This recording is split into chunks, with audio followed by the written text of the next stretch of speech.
நான் பார்த்த 2 உண்மை விஷயங்கள். அந்த 2யும் தான் உங்களோட நான் இன்னைக்கு சொல்லப் போறேன். இது உண்மையான ஒரு விஷயம்.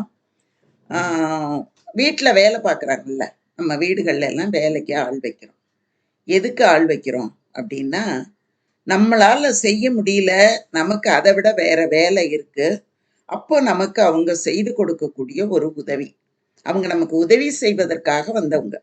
அவங்களுக்கு இன்னும் சில மதிப்பு, மரியாதை அதெல்லாம் குடுக்க வேண்டியது அப்படிங்கிறது ஒவ்வொருத்தவங்களுக்கும் தேவையான ஒன்று. அந்த வேலை செய்றவங்களுக்கு கொடுக்க வேண்டிய ஒரு மரியாதைய குடுக்கணும்.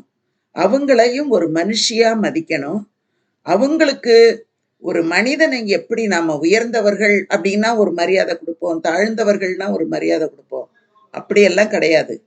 நமக்கு அவர்கள் உதவி செய்வதற்காக வந்திருக்காங்க. அவங்க 2 நாள் வரலன்னா நம்மளால சமாளிக்க முடியாது. அப்படிங்கிற நிலையில நாம இருக்கோம் அப்படின்னா, அப்ப அவங்க கிட்ட நாம எப்படி நடந்து கொள்ள வேண்டும் அப்படிங்கிறத பத்தி தான் நான் சொல்லப் போறேன். ஒரு 2 விஷயம் உண்மையிலேயே அந்த வேலை செய்றவங்க ரொம்ப மனசு வருத்தப்பட்ட 2 விஷயமும், வருத்தப்படாத ஒரு விஷயமும் சொல்லப் போறேன். முதல்ல நான் வருத்தப்பட்ட விஷயங்கள சொல்றேன். ஒரு அம்மா. அந்த அம்மா ஒரு வீட்ல புள்ள பாத்துக்கிற வேலை தான். 2 நான் சொல்லப் போற 2 சம்பவமுமே புள்ள பாத்துக்கிற வேலை தான். அந்த குழந்தைய சின்ன வயசுல இருந்து, அதாவது ஒரு 6 மாதத்து குழந்தையில இருந்தே அவங்க பாத்துக்கிட்டு வராங்க. ரொம்ப நல்லா பாத்துக்கிறாங்க. வேளா வேளைக்கு சாப்பாடு குடுத்துட்டு, அவங்களுக்கு குழந்தைங்க இருந்தா கூட முழு நேர வேலையாளா அவங்க எவ்வளோ பணம் வேணும்னா குடுக்கட்டும். அவங்களால முடியாதுங்கிறதுனால தானே இவங்களையே ஆளா வைக்கிறாங்க. இவங்க வேலை செய்யறவங்க அவங்களோட குடும்பத்தை எல்லாம் விட்டுட்டு அவங்களோட பண தேவைக்காக தன்னோட குழந்தைய பார்க்க வேண்டிய இடத்துல இவங்களோட குழந்தைய பார்த்து வேளா வேலைக்கு சாப்பாடு கொடுத்து, இந்த குழந்தை பாத்ரூம் போனா கழுவி விட்டு குளிக்க வச்சு அதுக்கு வேணுங்கிற எல்லாத்தையுமே செஞ்சுக்கிட்டு இருக்காங்க. அந்த குழந்தை ஒரு குறிப்பிட்ட வயது வளர்ந்து வந்துருது. ஒரு 2 வயசு, 1.5 வயசு, 2 வயசு அது வரைக்குமே அவங்க தான் தொடர்ந்து வளர்க்குறாங்க. வருஷக்கணக்கில் வளர்த்துக்கிட்டு இருக்காங்க. அந்த குழந்தை என்ன பண்ணுது, ஒரு நாள் அவங்கள திட்டுது. என்ன சொல்லி திட்டுது அப்படின்னா, நாயே அப்படின்னு திட்டுது. திட்டுன உடனே இவங்களுக்கு ஒரு ஷாக் ஆயிடுது. ஏன்னா இவங்க அந்த மாதிரி எல்லாம் அந்த குழந்தைக்கு கற்றுக் கொடுத்ததே கிடையாது. நிறைய நல்ல விஷயங்களை தான் சொல்லி கொடுத்து வளர்க்குறாங்க. தான் புள்ள மாதிரி. அந்த மாதிரி அந்த குழந்தை சொல்லி அவங்கள வீட்டை விட்டு வெளியில தள்ளி கதவை சாத்தி அவங்க மேல எச்சி எல்லாம் துப்புது. அதை அவங்க அம்மாவும் பார்க்குறாங்க, அப்பாவும் பார்க்குறாங்க. ஒரு வார்த்தை கூட கேட்கல. இந்த வேலை செய்யறவங்களுக்கு ரொம்ப மனசு கஷ்டமா இருக்கு. ஆனா அவங்கள விட்டு போக முடியல. ஏன்னா அந்த வருமானம் அவர்களுக்கு ரொம்ப தேவைப்படுகிறது தன்னோட குடும்பத்தை வளர்க்கறதுக்கு. அதனால அவங்க மனம் பூரா அவ்வளவு வருத்தங்களையும் துக்கங்களையும் சுமந்துக்கிட்டு அந்த வீட்டை விட்டு போகாம வேலை செய்யறவங்க ஒருத்தவங்க. இன்னொருத்தவங்களும் அதே மாதிரி தான் குழந்தைய வளர்த்தாங்க. ஒரு கட்டம் வந்த உடனே அந்த குழந்தை என்ன பண்ண ஆரம்பிச்சது, அந்த வீட்டு அப்பா அம்மா கூப்பிடுற மாதிரி, ஏய் லட்சுமி, இந்த பைய தூக்கிட்டு வா, ஏய் லட்சுமி இதை எடுத்து போடுறி, அப்படியெல்லாம் பேச ஆரம்பிச்ச உடனே அவங்க என்ன சொல்லியிருக்காங்க அந்த குழந்தைகிட்ட, இதை பாரு, இப்படியெல்லாம் நீ பேசக்கூடாது. எனக்கும் உங்க அம்மாவோட வயசு தான் ஆகுது.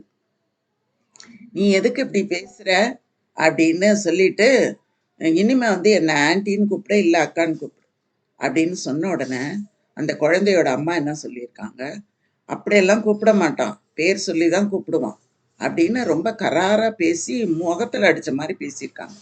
உடனே இந்த அம்மா என்ன பண்ணிட்டாங்க, மரியாதையை விட எனக்கு ஒன்றும் பணம் பெருசு இல்லை, உன் வீடு இல்லைன்னா இன்னும் 4 வீடு எனக்கு இருக்கு அப்படிங்கிற ஒரு மனசுல அவங்களுக்கு ஒரு உறுதி இருந்தது. நான் முன்னால சொன்னவங்களுக்கு அந்த உறுதி இல்லை.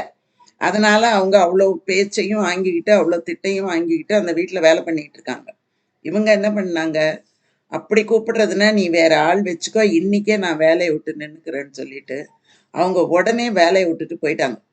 போன உடனே இவங்களுக்கு ஆள் கிடைக்காம அலைஞ்சது ஒரு பெரிய கதைன்னு வச்சுக்கோங்க.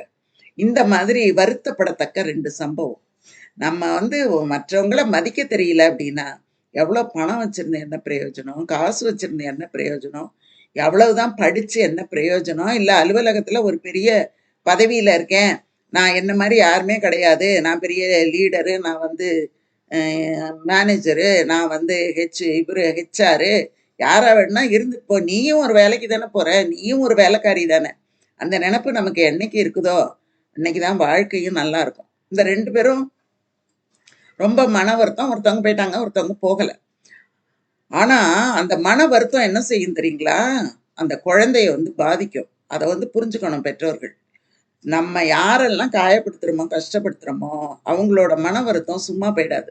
ஏன்னா, எந்த செயல் செஞ்சாலும் அதுக்கு ஒரு எதிர் விளைவு இருக்குங்கிறத நம்ம சின்ன வயசுலயே நமக்கு சொல்லிக் குடுத்துட்டாங்க. சின்ன வயசுல நம்ம உலகத்து விதி என்ன? எடிசன் கண்டுபிடிச்ச விதி என்னன்னா, எது செஞ்சாலும் அதுக்கு ஒரு பதில நாம அனுபவிச்சு தான் ஆகணும். எதுவுமே நமக்கு சும்மா கிடைப்பதில்லை. அப்படிங்கிறத நமக்கு சொல்லிக் குடுத்துட்டாங்க. அதனால குழந்தைங்களுக்கு நல்ல பழக்கவழக்கங்கள சொல்லிக் குடுக்கணும். இது ஒரு சம்பவம். இது அப்படியே வச்சுக்கங்க. இன்னொரு சம்பவம், இதுவும் உண்மையான ஒரு சம்பவம். ஒருத்தர் என்ன பண்றாரு, வீடு தேடிக்கிட்டு ஒரு வீட்டு மாடியில இடம் இருக்கு, தங்கணும், ஒரு வீடு வேணும் அப்படிங்கிறதுக்காக ஒரு வீட்ட தேடிட்டு போயி, ஒரு கதவ தட்டுறாரு. அந்த வீட்ல இருந்து ஒரு அம்மா, ஒரு பெரியவங்க அவங்க வர்றாங்க. அவங்க வீட்டு மாடிய தான் வாடகைக்கு விட போறாங்க. இந்த மாரி உங்க வீட்டு மாடிய வாடகைக்கு விட போறதா நான் கேள்விப்பட்டேன். நான் அங்க தங்கலாமான்னு கேட்குறாங்க. கேட்ட உடனே, "இருங்க கொஞ்சம் வெயிட் பண்ணுங்க. இந்த ஷீலா வந்த உடனே என்னன்னு முடிவு பண்ணிடலாம்" அப்படின்னு அந்த அம்மா சொல்றாங்க. உடனே அவங்க வாடகைக்கு கேட்டுட்டு போனவங்க வெயிட் பண்ணிட்டு உட்காந்துருக்காங்க. அந்த நேரத்துல அந்த ஷீலா வராங்க. ஷீலா வர்றவங்க யாருன்னு பார்த்தா, இந்த அம்மா மாதிரியே தான் இருக்காங்க. ஆனா ஒரு ஒரு 5, 6 வயசு சின்னவங்க மாதிரி தெரியுது அவங்கள பார்க்கும்போது. அவங்க வந்த உடனே இவரு என்ன பண்றாங்க, 2 பேரும் பேசுறாங்க. பேசி முடிச்சுட்டு, "இவ்வளோ வாடகை குடுங்க. இத்தனை மாசத்துக்கு நீங்க அக்ரீமெண்ட் போடணும்." அப்படிங்கிற என்னென்ன விஷயங்கள் இருக்கோ எல்லாத்தையும் அந்த ஷீலா பேசி முடிச்சுட்டு, ஒரு அக்ரீமெண்ட்ல கையெழுத்து வாங்கிட்டு, "நீங்க என்னைக்கு வர்றீங்க, போறீங்க." அப்படிங்கிற அந்த விவகாரங்கள்லாம் பேசி முடிச்சிடுறாங்க. எவ்வளோ குடுக்கணும், எவ்வளோ அட்வான்ஸ் குடுக்கணும் எல்லாம் பேசி முடிச்சிடுறாங்க. முடிச்சுட்டு உள்ள போய், "இருங்க ஒரு டம்ளர் காஃபி குடிச்சிட்டு போங்கன்னு" சொல்லிட்டு உள்ள போய் காஃபி கலக்க போயிடுறாரு. போன உடனே இவரு என்ன பண்றாரு, அப்படியே அந்த இடத்துல இருக்கிற படங்கள எல்லாம் பார்க்கும்போது, இந்த அம்மாவோட 2, 3 குழந்தைங்கலாம் இருக்கிற மாதிரி அந்த படம் ஒண்ணு இருக்குது அங்க. அத அவரு பார்க்குறாரு. பார்த்த உடனே யாரு என்னன்னு விசாரிக்கும்போது, அப்ப அந்த வீட்டு அம்மா சொல்றாங்க, "ஷீலா தான் அது. அந்த குழந்தைங்கள எல்லாம் ஷீலா தான் வளர்த்தா. ரொம்ப சின்ன வயசுலயே எங்க வீட்டுக்கு வேலைக்கு வந்துட்டா. வேலைக்கு வந்தவ இந்த வீட்ட விட்டு எங்கேயுமே போல. எங்க வீட்லயே தான் இருக்கா. இன்னைக்கு வரைக்கும் அவ எங்க வீட்லயே தான் இருக்கா. என் பிள்ளைங்கள எல்லாம் அவ தான் வளர்த்தா. இன்னைக்கு என் பிள்ளைங்க எல்லாம் வெளிநாட்டுக்கு போயிட்டாங்க. இன்னைக்கும் அவ தான் என்ன பார்த்துக்கிறா. எல்லாமே அவ தான்" அப்படின்னு சொல்றாங்க. இவருக்கு ரொம்ப ஆச்சரியமா தான் இருக்கு. அதோட அவங்க வீட்டு மாடியில அவரு குடி வந்துடுறாரு. மாடியிலேயே இருக்காரு. அப்ப என்ன ஆகுது அப்படின்னா, அந்த திடீர்னு அந்த வீட்டு அம்மா இறந்து போயிடுறாங்க. இறந்து போன உடனே, இந்த அம்மா அந்த வீட்ல வேலை செஞ்சுகிட்டு இருந்த அந்த அம்மா என்ன பண்றாங்க, பையனுக்கு சொல்லி, பொண்ணுக்கு சொல்லி, அந்த கடைசி காரியங்களுக்கு செய்ய வேண்டிய யார் யாரையெல்லாம் கூப்பிடணுமோ அவங்கள எல்லாம் கூப்பிட்டு, அவங்களுக்கு வேணுங்கிறத எல்லாம் செஞ்சு, எல்லாமே அவங்க செஞ்சு முடிக்கிறாங்க. பிள்ளைங்கலாம் ஊர்ல இருந்து வந்துடுறாங்க. அந்த காரியங்கள் முடிய போகுது. முடிஞ்சதுக்கு அப்புறம் இந்த அம்மாவுக்கு, அதாவது அந்த வேலை செய்யற அம்மாவுக்கு, அந்த வீட்டு அம்மா ஒரு வீடு, கொஞ்சம் நகைகள் எல்லாம் எழுதி குடுக்குறாங்க. அத இவங்க கையில அந்த பிள்ளைங்க குடுக்குறாங்க. "உங்களுக்காக அம்மா எழுதி வச்சது இது" அப்படின்னு. அப்ப அந்த அம்மா என்ன பண்ணாங்க, "எனக்கு எதுவுமே வேண்டாம். இதுக்காக நான் அந்த வீட்ல வேலை பண்ணல. எனக்கு உங்கள எல்லாம் பிடிச்சிருந்துச்சு. நீங்கள்லாம் எனக்கு குடுக்குற மரியாதைய குடுத்தீங்க. என்னையும் உங்க வீட்ல ஒரு ஆளா நெனச்சீங்க. அதனால அந்த பாசத்துக்காக தான் நான் உங்க வீட்ல இருந்தேன். இல்லன்னா நான் என்னைக்கோ போயிருப்பேன்" அப்படின்னு அந்த அம்மா சொல்லிட்டு அங்கேயே இருந்தாங்க. அதனால நாம நம்ம வீட்ல வேலை செய்றவங்கள வெறும் வேலைக்காரவங்களா நம்ம பார்த்தோம் அப்படின்னா, நம்முடைய மனிதாபிமானமும், நம்ம படிச்ச படிப்பும் எங்க போச்சு? அவங்களையும் நம்மள்ல ஒருத்தரா பார்த்து, அவங்களோட கஷ்டங்கள நம்ம புரிஞ்சுகிட்டு, அதுபடி நடக்கும்போது நல்லாருக்கும். இத நான் முக்கியமா எதுக்காக சொல்லணும் அப்படின்னு நெனச்சேன்னா, வீட்ல குழந்தைகள் கிட்ட அவங்களுக்கு குடுக்க வேண்டிய மரியாதைய குடுக்க சொல்லி வளர்க்கறது தான் ஒரு அம்மாவோட குணம்.